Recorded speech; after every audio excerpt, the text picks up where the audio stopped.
Hello. Good evening, everybody.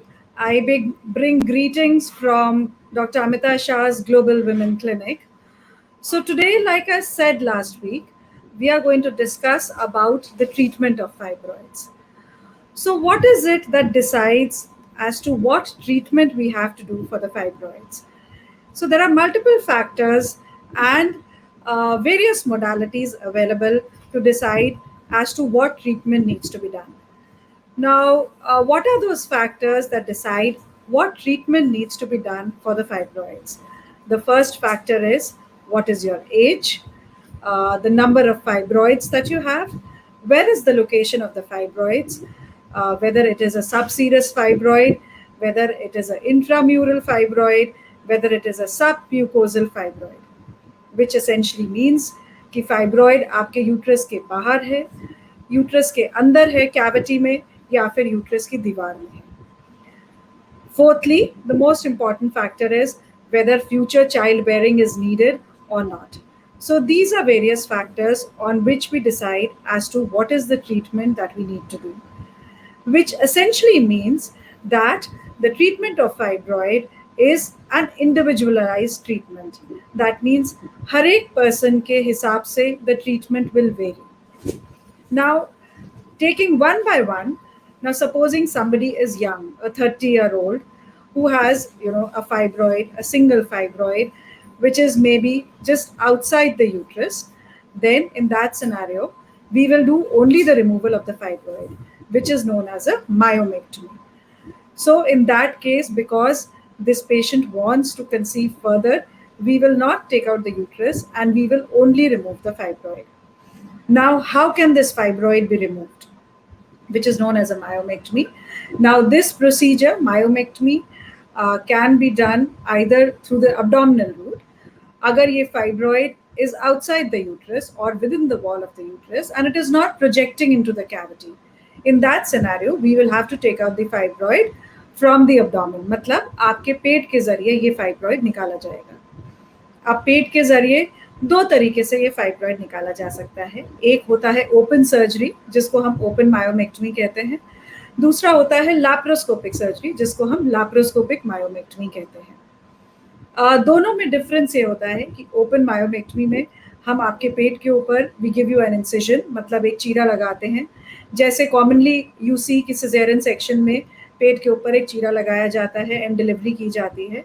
In a similar process we give you a incision just above your pubic symphysis, जहाँ पे मतलब आपका pubic hair line होता है, वहाँ पे हम एक ट्रांसवर्स इंसिजन देते हैं and then we insert our hands inside your abdomen और आपके फाइब्रॉइड को यूट्रस से रिमूव कर देते हैं. So that is known as a open myomectomy. यही प्रोसीजर लैप्रोस्कोपिकली हो सकता है, जिसको हम लैप्रोस्कोपिक मायोमेक्टमी कहते हैं. सो बेसिकली लैप्रोस्कोपिक मायोमेक्टमी में हमें आपका पेट पूरा खोलने की जरूरत नहीं होती. We give you maybe 3 or 4 small incisions, and these small incisions are as small as maybe 5 millimeter to 10 millimeter incisions. और उसके थ्रू हम अपना एक पाइप, जिसको हम ट्रोकार कहते हैं, वो डालते हैं. उसके जरिए हम एक फाइबर ऑप्टिक केबल डालते हैं, which are like the TV cables. Now these fiber optic cables are attached to a 3D monitor, 3D camera, and the camera is attached to a TV monitor. Meaning thereby कि TV के monitor में हम by means of a camera आपके पेट का अंदर का सारा कुछ विजुलाइज कर सकते हैं, देख सकते हैं. एंड देन जो हमने 2-3 छोटे और छेद बनाए हैं, उसमें अगेन हम अपने पाइप्स डालते हैं, जिनके थ्रू हम अपने लॉन्ग हैंडल इंस्ट्रूमेंट्स डालते हैं. And I keep my hands, मेरे हाथ आपके पेट के बाहर होते हैं, and by those instruments looking on to the TV monitor हम आपके फाइब्रॉइड या आपकी रसौली को लाइक जैसे एक संतरे को छीलते हैं, ऐसे ही फाइब्रॉइड को उसके कैप्सूल से निकाल देते हैं और यूट्रस को अंदर छोड़ देते हैं. नाउ द क्वेश्चन अराइजेस कि आप जनरली दिस क्वेश्चन अराइजेस और आप सोचेंगे कि अब आपने छेद तो इतने छोटे बनाए हैं, but how will you remove that fibroid? वो फाइब्रॉइड आप उतने छोटे छेद से निकालेंगे कैसे? So then we have another instrument called the morcellator. वो भी उसमें उसका जो इंस्ट्रूमेंट होता है वो उन्हीं छोटे छेदों में से अंदर जाता है एंड फाइब्रॉइड को हम छोटे छोटे टुकड़ों में करके उन छोटे इंसिजन्स से निकाल देते हैं. सो this is called laparoscopic myomectomy. Now, the benefit of laparoscopic myomectomy compared to open myomectomy is that obviously जो आपके पेट पे इंसिजन्स आते हैं, जो चीरा आता है, वो बहुत छोटे होते हैं, तो इसलिए रिकवरी बहुत फास्ट होती है, पोस्ट ऑपरेटिव रिकवरी बहुत फास्ट होती है, पेन बहुत कम होता है, ब्लड लॉस बहुत कम होता है. आपको सिर्फ you need to be in the hospital just for maybe 1 day और maybe 2 days and then we discharge you. आप घर जाके अपना सारा काम कर सकते हैं. You can get back to your normal routine and you can do everything. You can climb stairs, you can drive back. There are a lot of patients who come to me from different cities. They come from internationally also, and hum humko operate karte hain, and then they can immediately, within 3 to 4 days they go back to their native places. So that is the advantage of laparoscopic myomectomy. Now the other way of doing myomectomy is जब हम hysteroscopic myomectomy करते हैं. Now what is hysteroscopic myomectomy? ये तो fibroid मैंने आपको बताया when the fibroid was outside the uterus, मतलब यूट्रस की बाहर की दीवार पे जब फाइब्रॉइड होता है, जिसको हम सबसेरोजल फाइब्रॉइड कहते हैं. अब मान लीजिए यूट्रस की कैविटी के अंदर फाइब्रॉइड है. For example the fibroid is here. ये यूट्रस की कैविटी के अंदर फाइब्रॉइड है. So then to approach the fibroid from above, आपके अब्डोमेन से अगर हम फाइब्रॉइड अप्रोच करेंगे तो हम उसे अप्रोच नहीं कर सकते. So then we do another procedure which is known as a hysteroscopic myomectomy.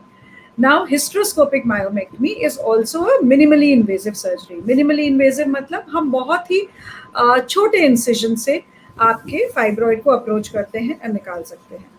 Hysteroscopy में हम आपके वजाइना के through, now this is the vagina के थ्रू अगेन हम एक फाइबर ऑप्टिक केबल डालते हैं. Now that fiber optic cable is attached to a camera, which is a 3-chip camera. Camera is attached to a TV monitor. So that means TV monitor में हम आपके uterus के अंदर का fibroid देख सकते हैं. And then through the vagina we introduce our instruments. ये जो instruments होते हैं they are like our scissors या फिर हमारे इलेक्ट्रोकॉटरी इंस्ट्रूमेंट्स होते हैं, जिनसे हम फाइब्रॉइड को धीरे धीरे करके छोटे छोटे पीसेस में करके और हम आपके वजाइना के थ्रू निकाल देते हैं. So this is known as a hysteroscopic myomectomy. Now this is possible only in cases जहाँ पे फाइब्रॉइड आपका यूट्रस की कैविटी के अंदर है. Now इस प्रोसीजर में this is a very simple procedure. This is a day care procedure. We just need to admit you for a single day in the hospital. कई बारी सिर्फ हम सुबह आपको एडमिट करते हैं and then we do the procedure in the morning and then हम आपको इवनिंग में डिस्चार्ज कर सकते हैं. इस प्रोसीजर में कोई इंसिजन भी नहीं आता है. We don't give you a cut, कोई उसमें स्टिच भी नहीं आता है. And this is a very very safe procedure to do. Now the question arises as to what are the complications expected, या क्या साइड इफेक्ट्स होते हैं सिर्फ फाइब्रॉइड निकालने से, क्या क्या चीज़ें हो सकती हैं. Now whenever we are taking only the fibroid out और हम यूट्रस नहीं निकाल रहे हैं, उस केसेस में yes in about 10 to 20% cases recurrence of fibroids होने के चांसेस रहते हैं.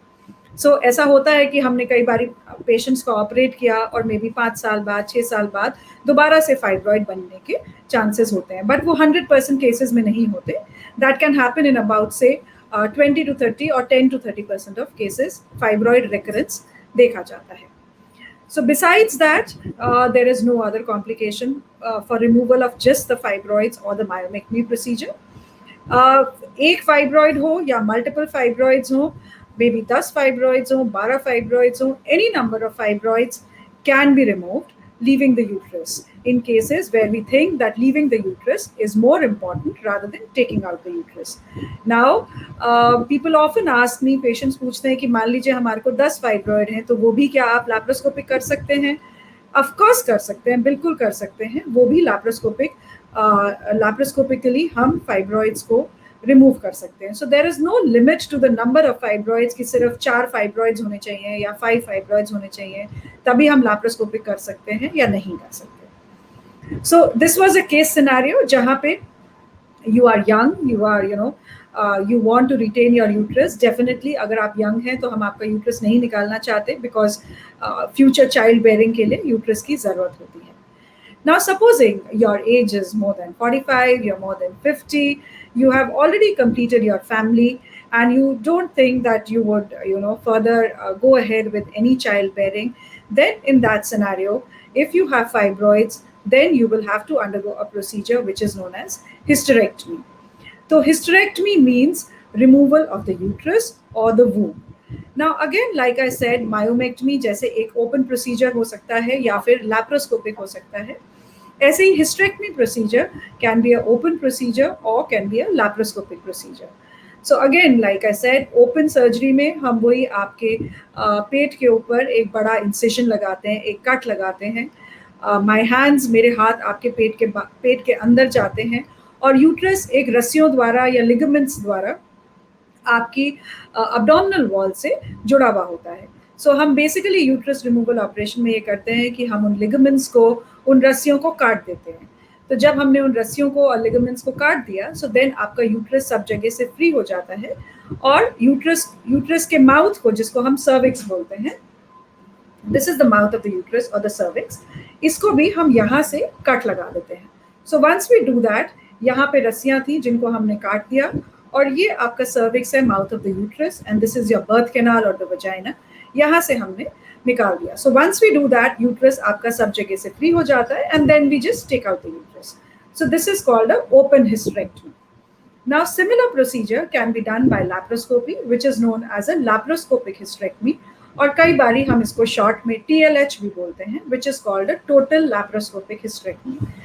Now, similarly, जैसे हमने ओपन सर्जरी किया, ऐसे ही laparoscopic hysterectomy में हम 4 या 5 छोटे, 3 या 4 छोटे इंसिजन्स बनाते हैं, जिनको की होल्स भी बोलते हैं. That is why this surgery is also known as a keyhole surgery. Again, we visualize the inside of the abdomen on the TV monitor by means of a 3-chip camera.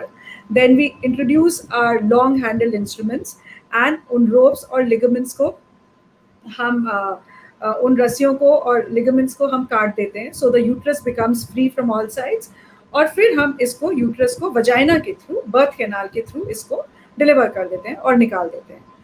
उन छोटे छेदों पे जो हमने 3 या 4 छोटे छेद बनाए थे, उन पे कई बारी हम सिर्फ डिसॉल्वेबल स्टिचेस लगा देते हैं या क्लिप्स लगा देते हैं, जिनको हम 1 हफ्ते बाद निकाल देते हैं. And if we put dissolvable stitches, then उनको हमें निकालने की भी जरूरत नहीं पड़ती. Now one question I am sure would come in your mind as to, अगर ये यूट्रस बहुत बड़ा है, बहुत सारे इनमें फाइब्रॉइड्स हैं, तो फिर हम नीचे से कैसे निकालेंगे? Obviously the birth canal is not that, वो इतनी बड़ी नहीं होती कि उतना बड़ा यूट्रस या उतने सारे फाइब्रॉइड्स हम नीचे से निकाल सकें.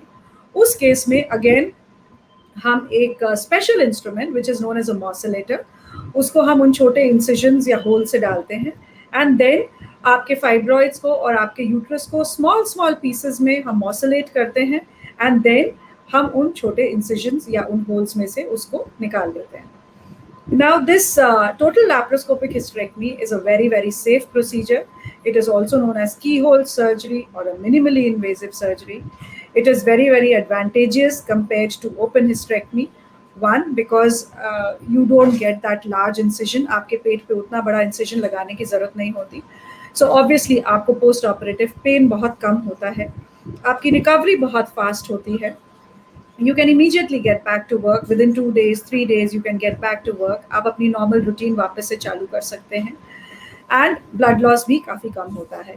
And obviously this is an advanced technology because जब हम TV monitor में कैमरा से देखते हैं तो हमें अंदर का भी visualization is much better because we see a magnified vision हमारे को दिखाई देता है. Often patients ask me that जब आप डॉक्टर laparoscopic hysterectomy करते हैं, आपने बताया कि यूट्रस और फाइब्रॉइड्स को आप छोटे छोटे पीसेस में काटते हैं. सो इज इट पॉसिबल कि कोई पीस अंदर रह जाए या कुछ छूट जाए अंदर? This is completely untrue. This is again a myth. ऐसा कभी नहीं होता कि कोई भी पीस अंदर छूट जाता है या कुछ रह जाता है. इनफैक्ट उसके लिए अभी हम और एडवांस्ड टेक्नोलॉजी यूज़ करते हैं जिसको हम इन बैग मॉर्सलेशन बोलते हैं. हम उन छोटो इंसिजन्स के through actually we put a polythene bag, एक तरह से आप समझ लीजिए हमने एक पॉलिथीन का बैग अंदर डालते हैं, एक प्लास्टिक का बैग डालते हैं. उस बैग के अंदर हम यूट्रस को और फाइब्रॉइड्स को डाल देते हैं और उसी बैग के अंदर हम मशीन द्वारा, मॉर्सलेटर द्वारा हम उस फाइब्रॉइड को और यूट्रस को स्मॉल स्मॉल पीसेस में कट करते हैं and then through that bag only we take out दो small pieces. So there is just no chance कि हम कोई भी स्मॉल पीस अंदर छूट जाएगा या रह जाएगा.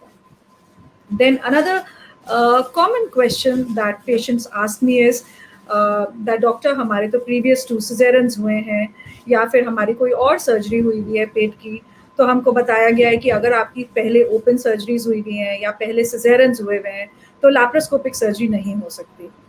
This is again completely untrue. ऐसा नहीं है।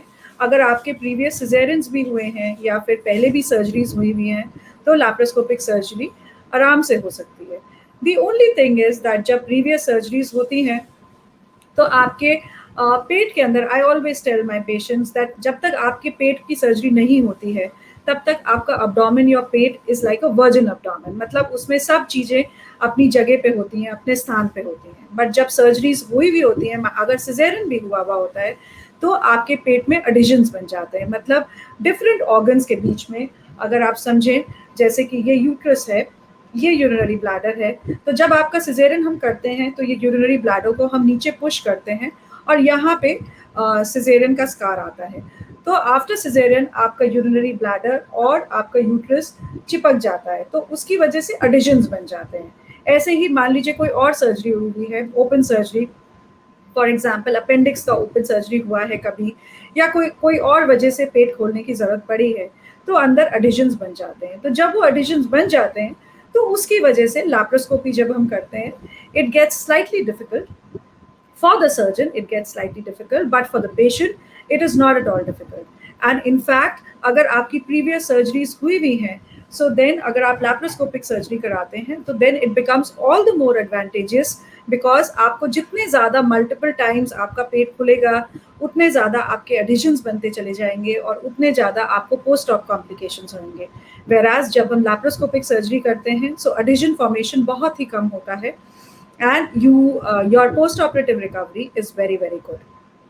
So in fact, there is no contraindication to laparoscopic surgery. Laparoscopic hysterectomy जिसको हम बोलते हैं, मतलब laparoscopic तरीके से यूट्रस निकालना, any size of the uterus, the size of the uterus, या any size of the fibroids, any number of the fibroids, n number of times अगर आपकी open surgery भी हुई है, then also a total laparoscopic hysterectomy or a laparoscopic hysterectomy can be done on you. Now the question arises whether tubes and ovaries will be removed or not. Along with the uterus, आपकी दोनों तरफ 2 tubes होती हैं और ovaries होती हैं, जिसको हम अंडेदानी बोलते हैं। अगर पेशेंट यंग होते हैं, मान लीजिए अगर आपका एज 60 ईयर्स से कम है, तो जनरली हम ओवरीज नहीं निकालते हैं बिकॉज ओवरीज आपका हार्मोन प्रोड्यूसिंग ऑर्गन होता है।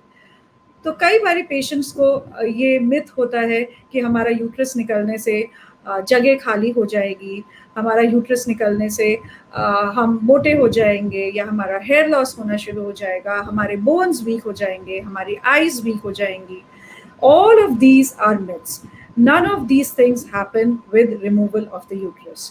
Your uterus, you have to understand, is only an organ which helps to have your periods, and it is the organ for childbearing. Ovaries are the organs which are the hormone producing organs. तो जो सारे effects आप सुनते हैं या आपको लोग बोलते हैं जिनका यूट्रस रिमूवल हुआ है, they are all because of removal of the ovaries.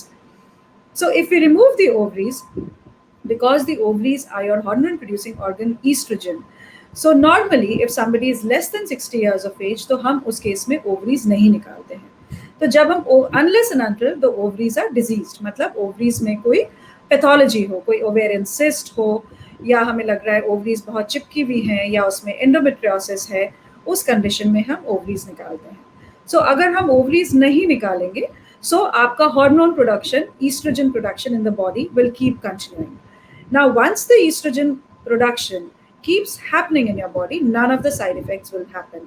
And जब आपका natural menopause होना होगा, natural menopause means जब आपका naturally estrogen production from the ovaries has to stop, which can stop any time between 45 years to 55 years of age. So that is the time when you will have your menopause. But in certain conditions, now supposing if somebody is more than 60 years of age, then I would recommend that we remove the ovaries, because by that time आपकी hormone production from the ovary generally stops, and then your ovaries are already atrophic. In that scenario, we say that हमको ovaries भी निकाल लेना चाहिए, because what are the drawbacks of leaving the ovary? So the only drawback of leaving the ovary is that in about 1% case आपको ovarian cyst develop हो सकता है. But वो 1% एनी विच वे अगर आपकी हिस्टेरेक्टमी नहीं भी करी जाए तो वो 1% रिस्क तब भी आपको रहता है. So it is advantageous that we leave the ovaries and not take out the ovaries. So the decision to take out the ovaries or leave the ovaries will always be based on whether the ovaries are healthy या फिर वो diseased ovaries है. So now besides this, besides the myomectomy, which is removal of the fibroids, hysterectomy, which is removal of the uterus if there are fibroids, the question arises, are there any non-surgical methods if you have fibroids? क्या surgery के अलावा भी आपके पास कोई option है कि आपके fibroids को ट्रीट करा जा सके? Yes, there is an option which is known as a uterine artery embolization. Now, this is a non-surgical method to treat the fibroids. So what do we do in this method? Now in this method हम क्या करते हैं, जो आपकी blood vessels fibroids को supply कर रही हैं, उन blood vessels में हम by visualizing those blood vessels, by maybe the ultrasound, we inject some kind of material जिससे कि वो blood supply to the fibroid is रुक जाती है. तो जब हम blood supply to the fibroid खत्म कर देते हैं तो उससे उसको बोलते हैं uterine artery embolisation. So once we do that तो आपका फाइब्रॉइड्स धीरे धीरे धीरे करके श्रिंक करने लगता है. नाउ किन केसेस में हम यूट्राइन आर्टरी एम्बोलाइजेशन कर सकते हैं और किस में नहीं कर सकते, that is all subject to what is the size of the fibroid, the location of the fibroid. So there are multiple factors to consider. But this is also one of the method that can be done. Now in this method, shrinkage of the fibroid immediately nahi hota. It doesn't happen immediately that today we've done a uterine artery embolization and tomorrow the fibroid shrinks in size. The shrinkage of the fibroid will take about 3 to 6 months. That is how long it takes. Now in this case also, sometimes, very rarely, recurrence of fibroids can happen. One of the side effects of uterine artery embolization is कि कई बारी जब हम uterine artery embolization करते हैं तो in the first 24 hours 48 hours severe pain हो सकता है, because वो जो embolization या हम क्लॉग कर देते हैं ब्लड वेसल्स को, वो नॉर्मल यूट्रस की ब्लड सप्लाई को भी ब्लॉक कर देता है. So that can sometimes lead to excessive pain. So these are various options. Besides these, certain medicines are also available, but these medicines are not very effective medicines and they are generally not recommended. We used to have few medicines. Now most of these medicines which are there are sometimes, very occasionally, these medicines, there are some injections which are used and they are mostly used prior to surgery. Agar fibroid ka size बहुत ही बड़ा है and surgery is getting difficult, then in some cases doctors may use this injection to decrease the size of the fibroid and then proceed with surgery. So these are various modalities that are available for treatment of fibroids.